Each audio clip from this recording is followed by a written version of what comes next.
It was around 10:30 p.m. The wind was pretty heavy, and I blamed it on that. I settled back under my covers and heard movement.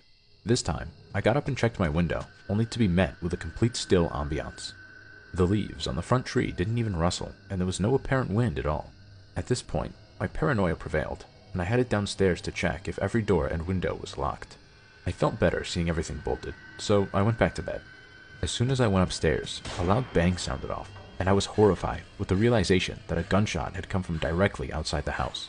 I ran to my bedroom window again and saw the neighbor standing out in the front yard. The old man pointed his gun upwards and shouted at nothing in particular. "You get down there right now, or the next one will be through your head." At first, I thought I was witnessing the hallucinatory effects of PTSD plaguing the poor man. My theory was quickly debunked when another loud thud followed, and a figure fell from the highest branch in the tree.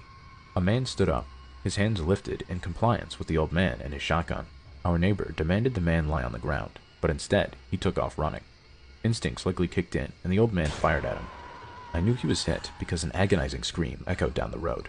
Completely stunned, I watched as the old man pulled out his phone and presumed he was calling the cops.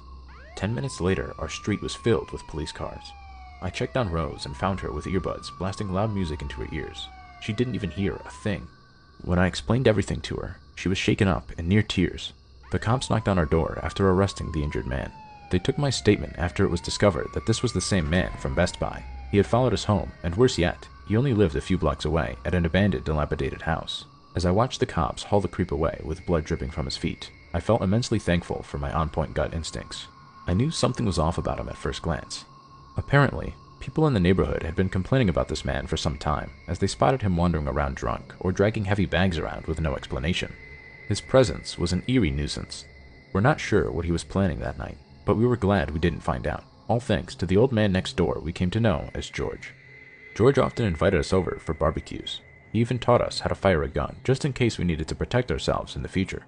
He lived in the house for 6 more years, and we kept in touch even after I finished college. He passed away at age 71 due to lung cancer, and I will never forget him. He saved our lives.